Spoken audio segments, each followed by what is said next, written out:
60% of our employees in the production are high qualified workers.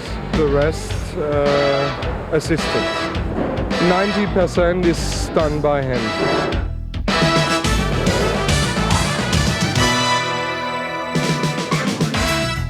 Motoring 92 is brought to you by Quaker State. Quaker State, one tough motor oil. This week from downtown Baden-Baden, we continue our trip through Germany. Hello everybody and welcome to Motoring 92. Now we've got a real treat for you this week because we're going to begin the program by visiting Germany's smallest car manufacturer. But this company is producing one of the most exciting cars in the history of the automobile. The car is the Porsche. Porsche. The very name sends shivers up the spines of drivers who appreciate a thoroughbred sports car. The Porsche story began in 1931 with the founder, Dr. Ferdinand Porsche, who was involved in the production of the legendary Volkswagen Beetle. Today, the Porsche factory is still located in Zuffenhausen, Germany. This is where all models are produced, about 25,000 annually. The moment the daily output is 66 911 Carreras, 6 911 Turbos, 22 968s and between 2 and 3 928s. We have many workers here in our factory. They work a long time for Porsche, more than 10-15 years. 60% of our employees in the production are high qualified workers and the rest assistants. 90% is done by hand. Here we have our robotic car body measuring, and very interesting, we can measure first a front part from a car, then we can measure a middle part and the back part from the car. Then the specialists from the station here send the parts back to the assembly line, and they make the whole body together. They mount the whole body together.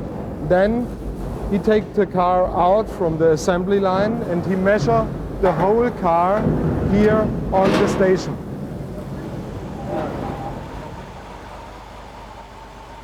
We have a special model, the 911 Carrera RS, produced since the model year 92.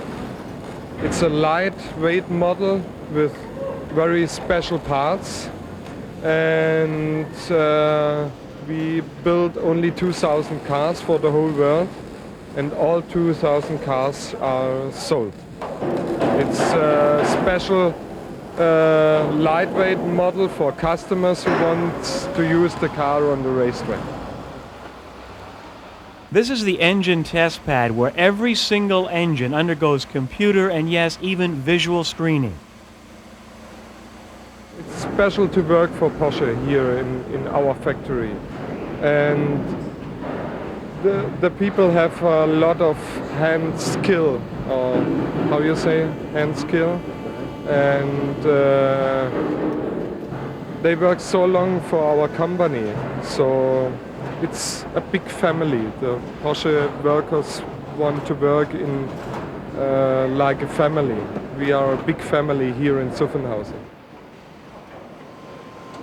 So very little has changed in the creation of a Porsche.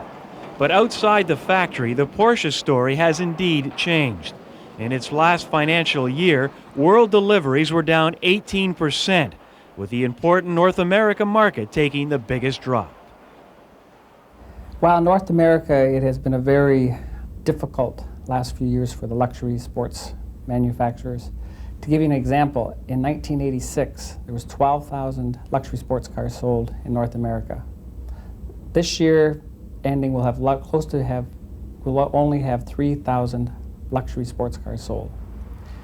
Plus, in that field, we have new players coming in with Lexus and Infiniti and NSX, all which crowding out a little bit of size for Porsche and Mercedes-Benz, like Jaguar, etc. Even though in that very crowded field, Porsche, we have still been able to increase our market share, but in a very declining market. So hence, that doesn't make it very profitable for our dealers and for our people driving our cars. The 968 we see as an advantage of gaining back some of that market share and hopefully take us into some new prospects, because the 968, having both a coupe, a cabriolet, 6-speed and Tiptronic, will definitely give us a new arena which we can play in. And we've had all sorts of stories by Mercedes-Benz and by Volkswagen, both companies who wish to have this beautiful daughter as part of their company, but we've talked to the factory. We've had FTSE Porsche, as well as Mr. Laxey, the new VP of Marketing, emphatically tell us that the car company is not for sale. It's strictly something to sell newspapers right now, that it's in the front pages of the newspapers, but the company is not for sale this time.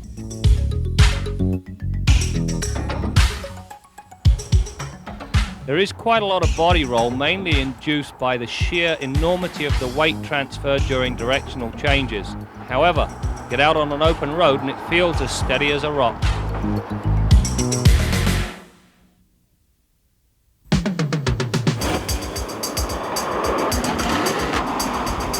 Test Drive with Graham Fletcher. This is the sales brochure for this week's car on Test Drive, and it, like the car, is Wagnerian in proportion. This is the new for 92 Mercedes-Benz 400 SE, the latest S-Class sedan. Until you have driven the new Mercedes-Benz S-Class, you have not driven a car that can be termed fully loaded. Take a look at some of these little extras. When reverse is selected, two chrome pointers rise up out of the rear fenders. These assist the driver when backing up. The rear headrests fold down at the touch of a button. Push yet another button and a sunscreen powers up to shade the rear passengers from the sun. There is an infrared key that locks all the doors, as well as closing any open windows and sunroof, and all the doors and trunk lid feature power pull-ins. Now, believe it or not, our test car was far from being fully loaded Mercedes-Benz style. There are still no fewer than 7 additional items that total a staggering $17,500. The front seats are probably the best in the industry. In addition to the usual power adjustments, the seat base can be adjusted for length. This ensures perfect thigh support.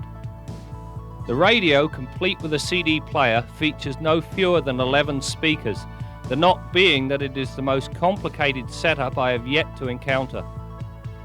As far as safety is concerned, the 400 SE is a standout. It has airbags for both the front passenger and driver and features very large knee bolsters. They even thought to include a first aid kit just in case. You'll notice just how thick the glass is on this particular automobile. The reason is there's a 3mm air gap between two panes of glass. The reason Mercedes-Benz have opted for this is to make use of the thermal advantage of double glazing, as well as using the additional sound insulation that this setup provides. We conducted an abbreviated version of our usual skid pan tests because the S-Class is a luxury touring sedan and not a sports car. Having said that, we did venture through the pylons a couple of times. There is quite a lot of body roll, mainly induced by the sheer enormity of the weight transfer during directional changes. Around town, the car feels ponderous and almost clumsy. However, get out on an open road and it feels as steady as a rock. The portion of the skid pad we deleted was the acceleration test. This was because the transmission pulls away in second, and only if you tromp the gas pedal does it engage first. However, once the tranny decides to cooperate, there is an ample power supply, especially in the mid and upper ranges. The power is supplied by a 4.2-litre quad-cam 32-valve V8, which produces 282 horsepower and 302 pounds-feet of torque. As with many other luxury cars, I tried my loony trick. As you can see, it passed with flying colours. The 400 features a disc brake setup complete with an anti-lock feature. The discs themselves are enormous and thankfully ventilated. This is important on this car because of its sheer weight. The heat generated bringing a 4,700 pound car to rest would melt lesser units. You're looking at my pet peeve on the Benz. If I had just shelled out 6 figures for an automobile, the last thing I need is an instantaneous readout on fuel economy. If I did, I obviously can't afford the car.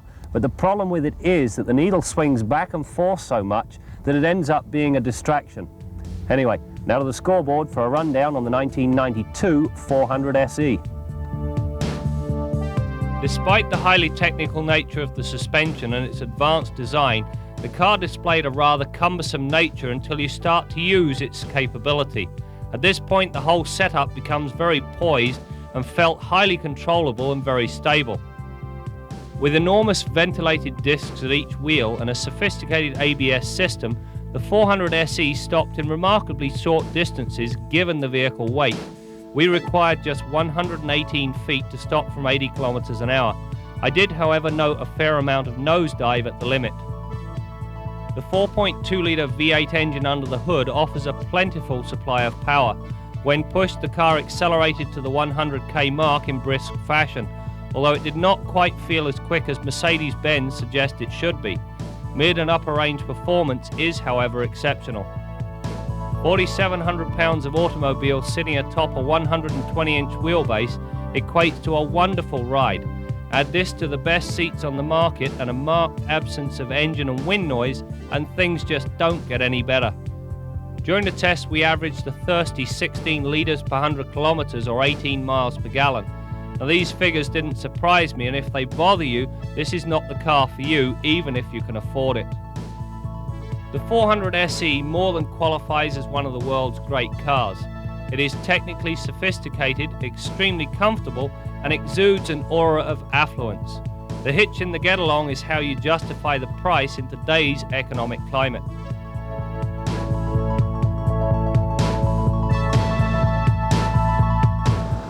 Just filling up in Herrenberg, Germany, and you know, we all like to complain about the price of gas, but you ain't seen nothing yet. Have a look at the prices here.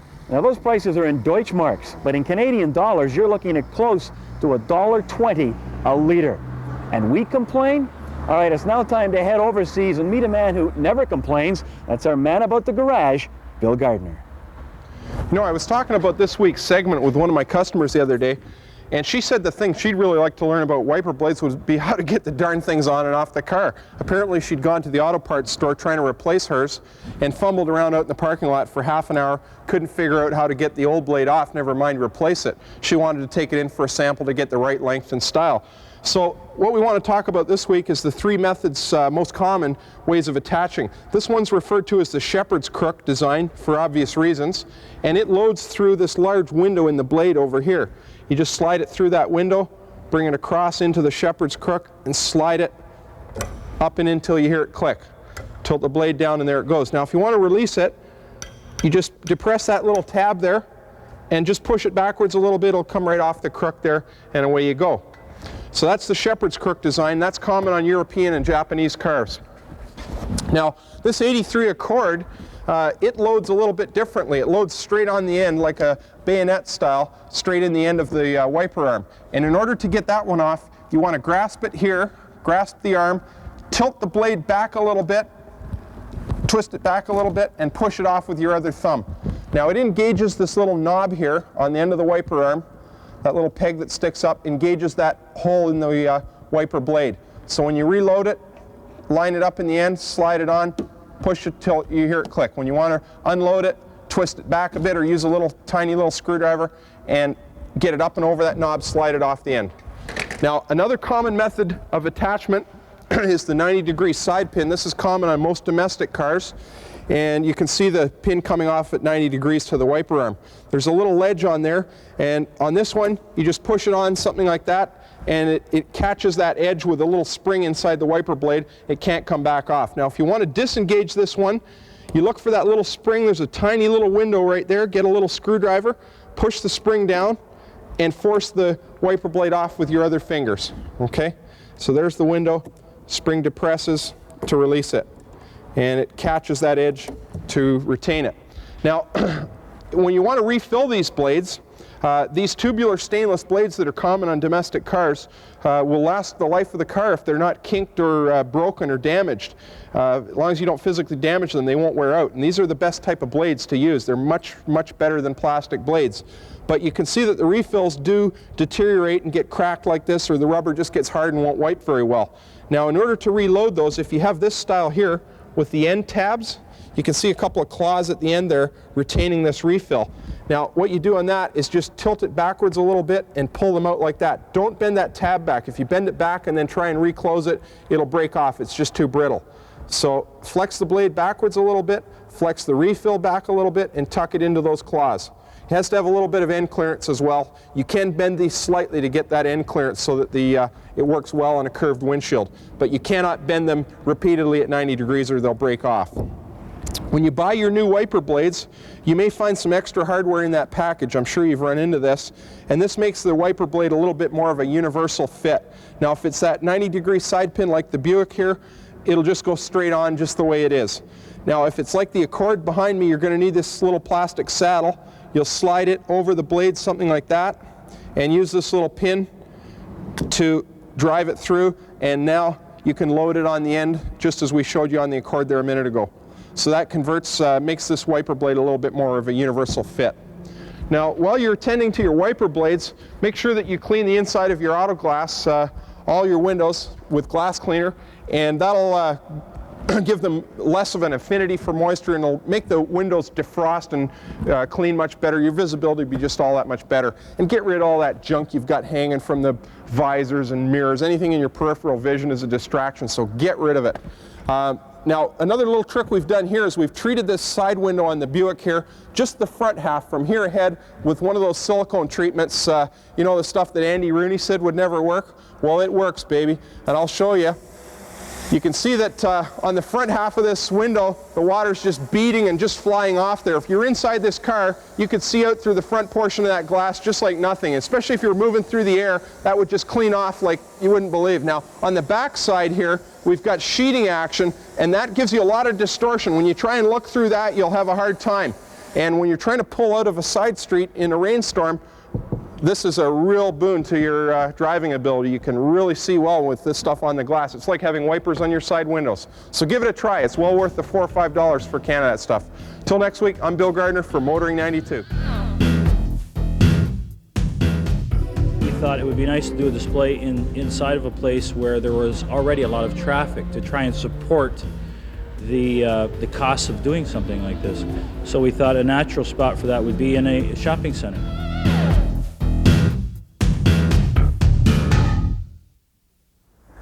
Here's a story from Germany. I was driving along the Autobahn the other day in the 968 when I noticed motorists passing me by and pointing vigorously to the back of my car. Thinking there was a problem, I quickly pulled over and checked the back, and sure enough, this light was working, but this one was obviously burned out, right? Wrong. You see, here in Europe, they have fog lights not only at the front of the car, but they have one at the back also. And unlike many drivers in North America, and you know who you are, they only use their fog lights when there's a fog. Makes sense. All right, it's now time to head back overseas to Canada and join Nancy Zinos, who has a story about Canada's newest luxury car museum.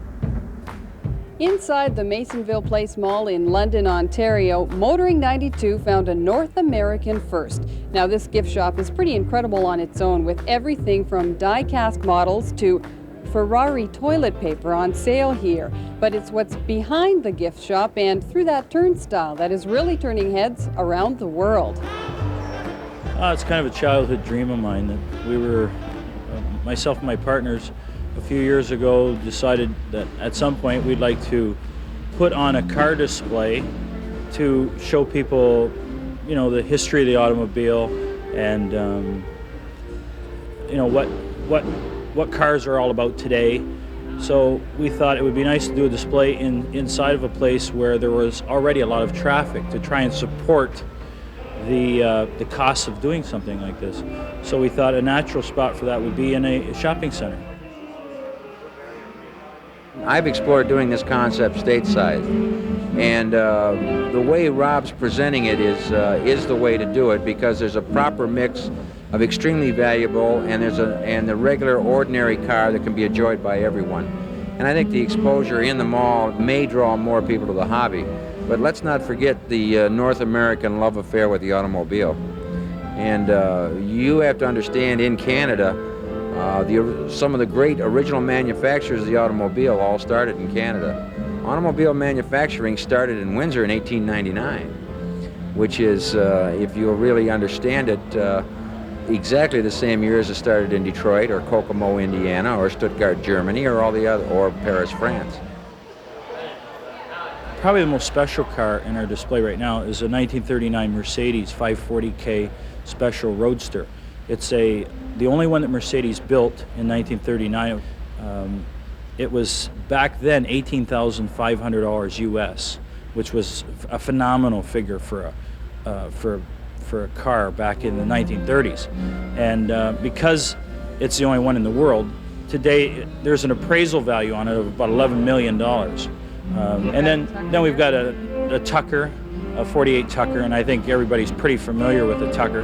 This particular Tucker is the 37th car produced, and it came out of the Blackhawk collection. Just recently it was sold in Japan for $610,000, and we've got an aluminum body Jaguar that is the 53rd XK120 Jaguar ever made. We tried to pick the best quality that we could possibly get our hands on. You know, we go out and we try and restore to 100-point standards, or if we're out purchasing cars, we try and buy perfect original cars. For instance, I've got a 48 Dodge Coupe with 242 original miles, like a totally brand new original car.